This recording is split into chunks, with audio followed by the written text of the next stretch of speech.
Hi everyone, this is our 15th session of the series Short Marks in 10 minutes. I am sure कि आप लोगों को इंतज़ार रहता होगा पहली बात तो नेक्स्ट इसका पार्ट्स का, और दूसरी बात ये कि जो जितने भी अब तक के पार्ट्स हुए हैं उनको आपने कंप्लीट कर लिया होगा, कवर कर लिया होगा। हर एक बार जब नया मैं पार्ट देती हूँ आपको, कोशिश किया करो कि एक बार फट से क्विक एक रिकैप में सबको सुन लिया करो। 10-10 मिनट 2x पे लगा के, और 5-5 मिनट का समय लगेगा, सबको सुन लिया करो। तो एक बार रिविजन जितना ज़्यादा होता रहेगा उतना अच्छा रहेगा। हम आपको आपके रैंक में उतना डिफरेंस दिखाई देगा। ठीक है, ओके। शुरू करने के पहले 2-3 बातें। चैनल को ज़रूर से सब्सक्राइब कीजिए, ठीक है। लाइक कीजिए, वीडियोस को शेयर कीजिए ज़्यादा से ज़्यादा अपने दोस्तों तक, जिनको नहीं भी बताने का मन कि कहाँ से पढ़ रहे हो उनको भी भेजो, ठीक है। अगर तुमको सच में अच्छा लगता है कि कोई कंटेंट दे रहा है आपको और आपको उससे फ़ायदा हो रहा है, please do share. Then join कीजिए टेलीग्राम ग्रुप एंड चैनल को। इसके अलावा आप मुझे इंस्टाग्राम पे भी फॉलो कर सकते हैं, ठीक है। इस सीरीज़ को हम एग्ज़ाम तक चलाने की कोशिश करेंगे, या फिर एग्ज़ाम के आसपास हम कुछ एक नया कुछ लेकर आएंगे आपके लिए, तो दैट विल सी अकॉर्डिंगली। चलिए शुरू करते हैं। अगर आप अनअकैडमी प्लस ज्वाइन करना चाहते हैं, जहाँ पे मैं कंप्लीट आपको प्रिपरेशन करवाती हूँ CSI नेट एग्ज़ाम की, और अभी तक ऑलमोस्ट 200+ स्टूडेंट्स मेरे गाइडेंस में क्लियर कर चुके हैं ये एग्ज़ाम, तो आप ये सब तरीके से ज्वाइन कर सकते हो। ये आपका तरीका है, स्टेप्स हैं, आप कैसे प्लस सब्सक्राइब कर सकते हो। ये सब चीज़ें मैं पढ़ाती हूँ, बाकी के एजुकेटर्स बाकी की चीज़ें पढ़ा रहे होते हैं आपको। मेरी क्लासेस में आपको ये सब चीज़ें मिलती हैं स्पेसिफिकली। इसके अलावा आप देखोगे यहाँ पे 10% डिस्काउंट कोड जो है दैट इज़ DGoswami06, ओके। इसके अलावा these are the new prices, इसके अकॉर्डिंगली आप यहाँ इसको यूज़ करोगे तो 10% का डिस्काउंट मिलेगा। शुरू करते हैं गाइस। आज हम बात करने वाले हैं PCR के बारे में, ओके।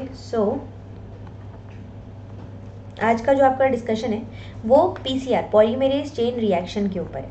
क्या है ये PCR कुछ नहीं है, बहुत सिंपल सी बात। आपका कोई भी DNA है, आपको बहुत कम अमाउंट में वो DNA जो है अगर आपको चाहिए, मान लीजिए कोई जीन ऑफ इंटरेस्ट है, ठीक है, या फिर मान लीजिए किसी भी प्रकार का आपका कोई ऐसा कोई सैम्पल है जो कि बहुत ही कम अमाउंट में प्रेजेंट है, आपको उसको एम्पलीफाई करना है। So what will you do, you can amplify this particular जो जीन है with the help of PCR polymerase chain reaction. इसका काम होता है उसको एम्पलीफाई करना, ठीक है।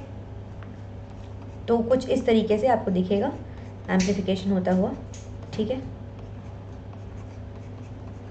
ऑलराइट, ये जो अगर मैं थ्योरेटिकल मैनर में आपसे बात करूं तो एक फॉर्मूला यूज़ करते हैं हम 2 to the power n। हालांकि इसका इलेबरेटेड वर्जन मैं आपको आगे बताऊंगी, पर 2 to the power n जो है वो आपका एक बहुत बेसिक सा फॉर्मूला होता है कि जो आपको फाइनल टेम्पलेट का नंबर मिलेगा वो कितना होगा, ठीक है। जहाँ पे n जो है वो डिनोट करता है नंबर ऑफ साइकिल, कि कितने साइकिल तक हम इसको चला रहे हैं, ठीक है जी, ओके। नाउ बात करते हैं आपसे अगले पॉइंट पे, कि ये तो हमने देखा आपका इसका फॉर्मूला।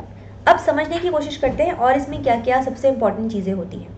अगर आप PCR रिएक्शन को चलाना है आपको, तो आपको सबसे पहले तो क्या क्या चीज़ चाहिए होती है, रिक्विजिट क्या क्या होते हैं, पहले इसके बारे में बात करते हैं। तो आप जानते हो कि यहाँ पे आपको पॉलीमेरेज एंजाइम चाहिए होगा। तो it is just in vitro जो उसका एक मैं बोल सकती हूँ वर्जन है रेप्लिकेशन का, with of course a few changes इधर हेयर एंड देयर, बिकॉज बहुत सारी चीज़ें जो होती हैं उसको हमको मैनेज करना होता है इन द आउटसाइड इन्वायरमेंट, ठीक है। तो पॉलीमेरेज चेन रिएक्शन में आपको क्या क्या चाहिए होगा, सबसे पहले तो पॉलीमेरेज DNA पॉलीमेरेज एंजाइम चाहिए होगा, ठीक है। अब क्योंकि यहाँ पे हम टेम्परेचर जो है वो बहुत हाई टेम्परेचर का इस्तेमाल करके ये प्रोसेस करते हैं, तो यहाँ पे एक डिफरेंट टाइप का पॉलीमेरेज टेक DNA पॉलीमेरेज को आप यूज़ करते हो, ठीक है, ओके। इसके अलावा यहाँ पे अगर आप बात करोगे तो प्राइमर की भी रिक्वायरमेंट आपको होती है, और प्राइमर का काम यहाँ पे DNA प्राइमर जो होते हैं वो कर रहे होते हैं, ठीक है। इसके अलावा यहाँ पे आपको DNTPs की ज़रूरत पड़ेगी, ठीक है जी। DNTPs के अलावा आपको यहाँ पे पड़ेगी सबसे इम्पॉर्टेंट टेम्पलेट का रिक्वायरमेंट है, and then there is buffer, divalent ions etcetera, ठीक है। ये सब चीज़ों की आपको यहाँ पे ज़रूरत पड़ेगी, ओके। अब प्रोसेस जो होता है, मैं आपको एक आइडिया दे रही हूँ पहले बेसिक, कि प्रोसेस ये 3 स्टेप में होता है, ठीक है जी। सबसे पहले आपकी जो प्रोसेस की स्टार्टिंग होती है उसमें हम जो आपका टेम्पलेट मॉलिक्यूल है उसको अलग अलग करने की कोशिश करते हैं। So first step is denaturation, ठीक है। यहाँ पे आपका बहुत हाई अमाउंट, लाइक बहुत हाई टेम्परेचर यहाँ पे दिया जाता है, लगभग 94 टू 96 डिग्री सेंटीग्रेड तक, जिससे कि आपका जो टेम्पलेट डीएनए था वो डीनेचर होके वो बेसिकली अनवाइंड कर जाए, ठीक है। देन नेक्स्ट स्टेप आपका आता है इलोंगेशन का स्टेप, या अनीलिंग का स्टेप, सॉरी अनीलिंग का स्टेप, ठीक है। अनीलिंग के स्टेप में क्या होता है कि जो प्राइमर हमने इस्तेमाल किए थे, जो रिएक्शन मिक्स में डाले थे, वो जाके इस टेम्पलेट मॉलिक्यूल से उनको बाइंड करना होगा, फॉरवर्ड और रिवर्स प्राइमर, ठीक है जी। दो सेट ऑफ प्राइमर यहाँ पे यूज होते हैं, forward primer and reverse primer, okay. Then comes the third step, extension. और एक्सटेंशन में जो आपने टेक डीएनए पॉलीमरेज एंजाइम को इस्तेमाल किया है, वो आपके जो प्राइमर यूज़ करने के बाद में इन दोनों स्ट्रैंड्स को एक्सटेंड करके आपका नया डीएनए बना देगा, ठीक है। तो यहाँ पे टेक डीएनए पॉलीमरेज की ज़रूरत होती है और टेम्परेचर लगभग होता है 72 डिग्री सेंटीग्रेड के आसपास। तो ये हुई बातें आपके प्रोसेस के बारे में एक सुपरफ्लुअस मैनर में। अब इसकी कुछ अंडरलाइंग फैक्ट्स को समझने की कोशिश करते हैं। जब हम प्राइमर का फॉर्मेशन कर रहे होते हैं तो हमें कुछ बहुत इंपॉर्टेंट चीज़ों को यहाँ पे देखना होता है, ठीक है। प्राइमर के फॉर्मेशन में कुछ चीज़ों का आपको ध्यान रखना होता है, जैसे कि लेंथ, प्राइमर की जो लेंथ है वो कितनी ज़्यादा या कितनी कम। 18 टू 30 न्यूक्लियोटाइड्स तक आपकी प्राइमर की लेंथ जो है इन जनरल वो हो सकती है, जिससे कि आपकी स्पेसिफिसिटी जो है वो मेंटेन्ड रहे, ठीक है। नॉन स्पेसिफिक एम्प्लीफिकेशंस को अवॉइड करने के लिए हम ये काम इतना लेंथ लगभग उसका मेंटेन करते हैं। उसके अलावा जो अनीलिंग टेम्परेचर है, जिस टेम्परेचर पे प्राइमर वो जो टेम्पलेट था उससे जाके बाइंड कर रहा है, उस टेम्परेचर को बोल रहे हैं अनीलिंग टेम्परेचर, ठीक है जी। अनीलिंग टेम्परेचर जो होता है वो बहुत ज़्यादा ज़रूरी होता है आपके प्रॉपर स्पेसिफिक एम्प्लीफिकेशंस के लिए। अब अनीलिंग टेम्परेचर जो होता है वो अगर मैं आपसे बात करूँ तो मेल्टिंग टेम्परेचर से 5 डिग्री सेंटीग्रेड कम होता है, ठीक है। मेल्टिंग टेम्परेचर की अगर हम बात करते हैं तो उसको कैलकुलेट, क्योंकि यहाँ से कई बार आपके क्वेश्चंस आए हैं एग्जाम में, तो मेल्टिंग टेम्परेचर को कैलकुलेट करने का फॉर्मूला होता है 4G + C + 2A + T, ठीक है जी। तो ये बहुत ही सिंपल, बहुत ही बेसिक सा फॉर्मूला है और इसी से आप निकालते हो अनीलिंग टेम्परेचर। तो ये दोनों चीज़ों को आप इस्तेमाल करके कई सारी कैलकुलेशंस कर सकते हो। इसके अलावा और क्या देखते हैं हम, तो ये हुई सबसे पहली चीज़, ये हुई दूसरी चीज़, तीसरी चीज़, फोर्थ इज़ जीसी कंटेंट, कि प्राइमर के अंदर जीसी कंटेंट जो है वो कितना है, बहुत ज़्यादा भी नहीं बहुत कम भी नहीं, 40 टू 60% के अराउंड आपका जीसी कंटेंट होना चाहिए इन केस ऑफ प्राइमर, ठीक है। फिफ्थ आता है आपका it should be lacking self complementarity, so it lacks self complementarity, ठीक है, कॉम्प्लीमेंटैरिटी ये उसमें नहीं होना चाहिए, ठीक है जी। तो ये हमको समझ में आया प्राइमर बनाते वक्त किन चीज़ों का ध्यान रखना है। अब शुरू करते हैं कुछ और चीज़ों के बारे में पढ़ना, ओके। तो पॉलीमरेज चेन रिएक्शन जैसे कि मैंने आपको बताया एक इन विट्रो टेक्निक है, ठीक है, मतलब सेल के बाहर होने वाली, जहाँ पे हम टारगेट डीएनए को एम्पलीफाई करने की कोशिश कर रहे हैं, ठीक है जी। कैरी मोलिस ने इसको डिस्क्राइब किया था सबसे पहले 1985 में, और एक बहुत सारी चीज़ों को यूज़ करके, एंड देन में उसको ऑटोमेट करने के बाद में, जिसको आज जाना जाता है थर्मोसाइक्लर के नाम से। सबसे इंपॉर्टेंट एडवांटेज ये होता है कि अगर हमें कभी सिलेक्टिव एम्प्लीफिकेशन करना है किसी एक पर्टिकुलर डीएनए का, बहुत सारे डीएनए के मिक्सचर में से, तो वो हम यहाँ पे कर सकते हैं, ठीक है। बेसिक रिक्वायरमेंट मैंने आपको ऑलरेडी बता दिया क्या क्या चाहिए हमको इसको ये करने के लिए, एम्पलीफाई करने के लिए। ये सारे उन एंजाइम की लिस्ट है जो कि आपको यूज़ करने होते हैं इन पीसीआर, प्लस जो वेरिएंट्स ऑफ पीसीआर हैं उनमें, वेरिएंट्स ऑफ पीसीआर, ठीक है। टेक डीएनए पॉलीमरेज के बारे में एक खास बात ये होती है कि उसके अंदर 3 prime to 5 prime exonuclease activity absent होती है, ठीक है। इसके कारण ही यहाँ पे आप देखोगे कि प्रूफ रीडिंग की जो एक्टिविटी है वो इसके अंदर नहीं पाई जा रही। प्रूफ रीडिंग मतलब अगर कुछ गलत बेस अटैच करवा दिया है, उसकी जगह उसको हटा के सही जगह बेस अटैच करवा पाना, ये प्रूफ रीडिंग एक्टिविटी, तो ये इसके अंदर नहीं होती है, ठीक है। लेकिन फिर भी आप देखोगे कि इसके वेरिएंट्स तो प्रेजेंट है, जैसे कि PFU हो गया, ठीक है, उसके अंदर ये प्रूफ रीडिंग एक्टिविटी जो है ये प्रेजेंट है, ठीक। लेकिन फिर भी हम ज़्यादा इस्तेमाल टेक डीएनए पॉलीमरेज का ही करते हैं। आप मुझे कमेंट सेक्शन में आंसर बताइएगा कि ऐसा क्यों है। हम जानते हैं कि ये एरर प्रोन है थोड़ा सा, प्रूफ रीडिंग की एक्टिविटी यहाँ पे नहीं है गलती होने पे, PFU में है, लेकिन फिर भी हम ज़्यादा इस्तेमाल टेक डीएनए पॉलीमरेज कर रहे हैं, ज़्यादा फेवरेबल ज़्यादा फेवर्ड जो है वो ये वाला है, तो ऐसा क्यों है, ठीक है। बाकी आप देख सकते हो यहाँ पे कई सारे एंजाइम्स के बारे में लिखा गया है, उनके स्पेसिफिक एग्जाम्पल और किस तरीके से उनका डीएनए के मैनिपुलेशन में यूज़ होता है, न्यूक्लिक एसिड के मैनिपुलेशन में यूज़ होता है, वो सारे आपको पॉइंट्स यहाँ पे दिए गए हैं, उनको पढ़ लीजिएगा, ठीक है। ओके, जैसे कि मैंने बताया 3 स्टेप, डीनेचुरेशन, अनीलिंग और एक्सटेंशन। ऑलराइट, ये बहुत सिंपल है, ये आपका डीएनए था, डीएनए को आपने क्या किया, सबसे पहले स्टेप पे डीनेचर किया, 1 मिनट 94 डिग्री सेंटीग्रेड, अलग अलग हो चुका है ये, ठीक है। आप देख सकते हो यहाँ पे अनवाइंडिंग, जो कि इन केस ऑफ रेप्लिकेशन कौन करवाता है मुझे कमेंट सेक्शन में बताइएगा, ठीक है। ये स्टेप रेप्लिकेशन में कौन करवाता है। देन स्टेप 2 इज अनीलिंग, ठीक है, 45 seconds 54 degree centigrade. Okay, so forward and reverse primer आप यहाँ पे इस्तेमाल करोगे, यहाँ देख सकते हो यहाँ पे प्राइमर्स को इस्तेमाल किया है। नाउ इसका जो फॉर्मेशन है वो होने लगेगा with the help of DNTPs, Taq DNA polymerase at 72 degree centigrade. Okay, कौन कौन से प्राइमर जो फैक्टर है जो कि एफिशिएंसी ऑफ पीसीआर को इफेक्ट करे होते हैं, तो उनमें से एक बहुत इंपॉर्टेंट चीज़ है प्राइमर का लेंथ। जैसे कि मैंने आपको ऑलरेडी बता दिया है कि 18 to 25 या 18 to 30 न्यूक्लियोटाइड का लेंथ होना चाहिए प्राइमर का, कारण स्पेसिफिक बाइंडिंग, ठीक है, बहुत it should not be too short not too long to achieve optimal PCR reaction, ठीक है। इसके अलावा यहाँ पे एक फॉर्मूला दिया गया है आपको, जिससे कि हम प्रोबेबिलिटी कैलकुलेट कर सकते हैं कि एक सीक्वेंस कॉम्प्लीमेंटरी जो है, जो कि प्राइमर की कॉम्प्लीमेंटरी है, will occur by chance in the DNA molecule that consist of random sequences, ठीक है। यहाँ आपको कुछ बताने की कोशिश की गई है, तो इस फॉर्मूला को आप कैसे वो प्रोबेबिलिटी जो है वो आप कैसे कैलकुलेट करोगे, ठीक। तो यहाँ पे आपको सारी वैल्यूज़ दी हुई हैं, g/2 to the power g+c, 1 - g/2 to the power a+t, and कौन कौन क्या क्या है हर एक के बारे में यहाँ पे आपको मैंशन है, ठीक है जी।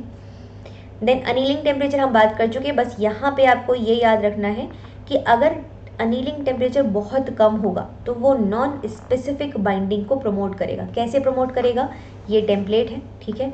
अनीलिंग टेम्परेचर कम है, टेम्परेचर ज़्यादा होता है तो वो बाइंड करने को रोकता है ऑफ कोर्स, ठीक है, टेम्परेचर यदि ज़्यादा होता है तो, और यदि टेम्परेचर जो है वो कम होगा तो वो ज़्यादा बाइंड करने देगा, ऑब्वियस ही बात है। तो ज़्यादा जब बाइंड करने देगा, एक उसको उस चीज़ को बेसिकली प्रमोट कर रहा है, ठीक है, बाइंड करने देने को, तो ओके, तो इसीलिए बहुत ज़्यादा चांसेस है कि वो नॉन स्पेसिफिक मैनर, मतलब जहाँ उसकी उतनी स्पेसिफिसिटी है भी नहीं, थोड़ा बहुत स्पेसिफिसिटी है, but because temperature is low वो जाके बाइंड कर जाएगा, ठीक है। बाकी अब यहाँ देख सकते हो कि TA ऑप्टिमल जो है वो कैसे निकाला गया है, यहाँ पे आपको एक फॉर्मूला वापस से दिया गया है। TA optimal is 0.3 into TM of primer plus 0.7 into TM of product. Okay, इससे आप कैलकुलेट कर सकते हो काफ़ी कुछ इंपॉर्टेंट चीज़ें। आगे बढ़ते हैं, nature of sequences found in primer. Primer के अंदर जो इन्वर्टेड रिपीट्स है वो नहीं होने चाहिए, जैसे कि मैंने बताया सेल्फ कॉम्प्लीमेंटैरिटी जो है वो नहीं होना चाहिए, ठीक है। अगर है भी तो, अगर है ऑफ कोर्स, तो प्राइमर की अनीलिंग को हिंडर करेगा, बिकॉज वो अपने साथ ही आपका जो बोल सकते हैं बाइंडिंग या इस तरीके से चीज़ें जो है वो शो करने लगेंगे। मेल्टिंग टेम्परेचर हमने बात किया, GC कंटेंट हमने बात किया इसके बारे में। टाइप्स ऑफ DNA पॉलीमरेज जिनको इस्तेमाल किया जाता है, TLI और वेंट, PFU, PWO, TTH और टैक, ठीक है। ये सारे टाइप ऑफ पॉलीमरेज हैं कि इनके अंदर कौन कौन सी एक्टिविटी आप देख सकते हो। PFU के अंदर 3 to 5 एक्सोन्यूक्लियस एक्टिविटी प्रेजेंट होती है, बट टैक में प्रेजेंट वो नहीं होती, ठीक है। ऐसे ही TTH जो कि थर्मोफिलस है, उसमें भी ये एक्टिविटी प्रेजेंट नहीं होती है।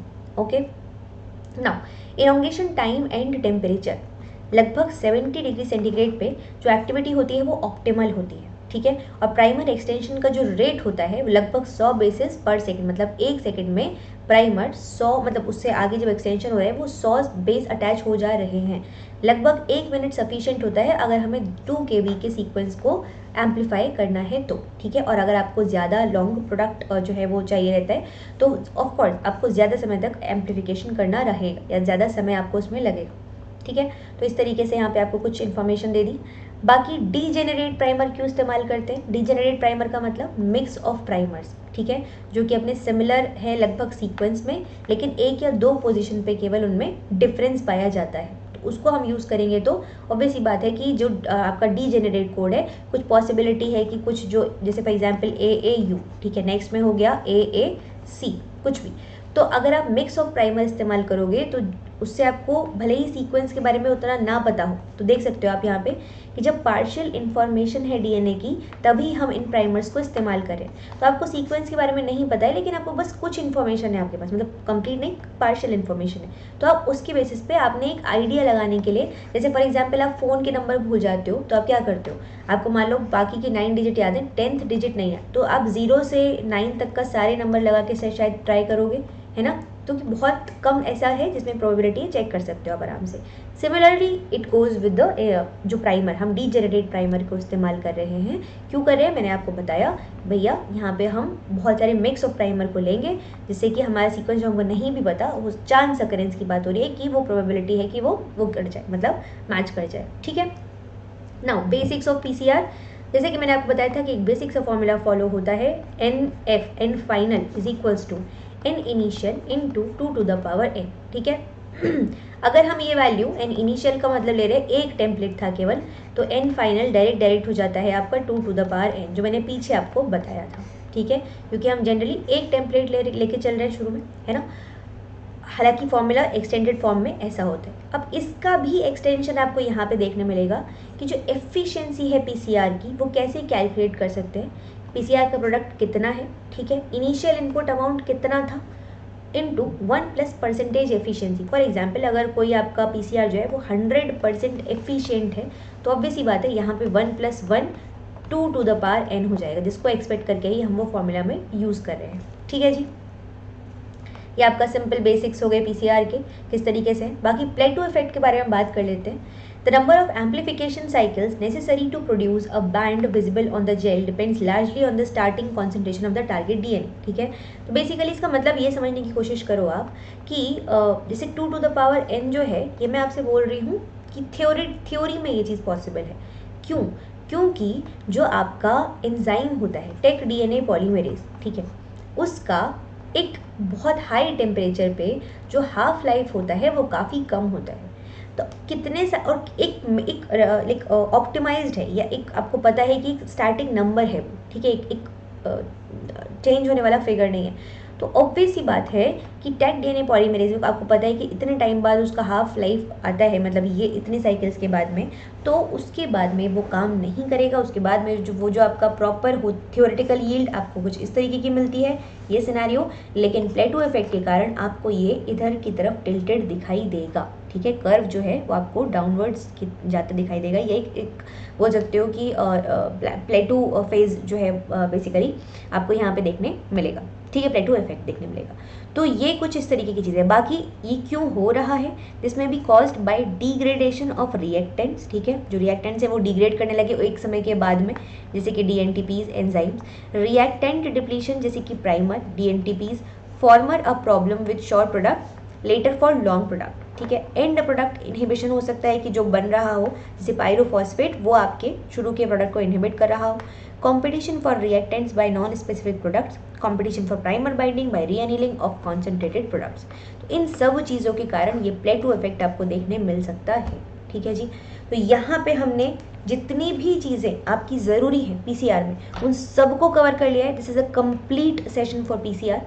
नेक्स्ट सेशंस में I will try to make some important जो कॉन्सेप्ट्स हैं आपके, जो वापस से रिपीट होते रहते हैं, उनको हम कवर करने की कोशिश करेंगे। सब्सक्राइब ज़रूर से कर दो चैनल को, शेयर करो अपने दोस्तों के साथ, वीडियोज़ को लाइक करो, कॉमेंट करके जो भी क्वेश्चंस पूछे थे उनके आंसर बताना। टेक केयर बच्चों।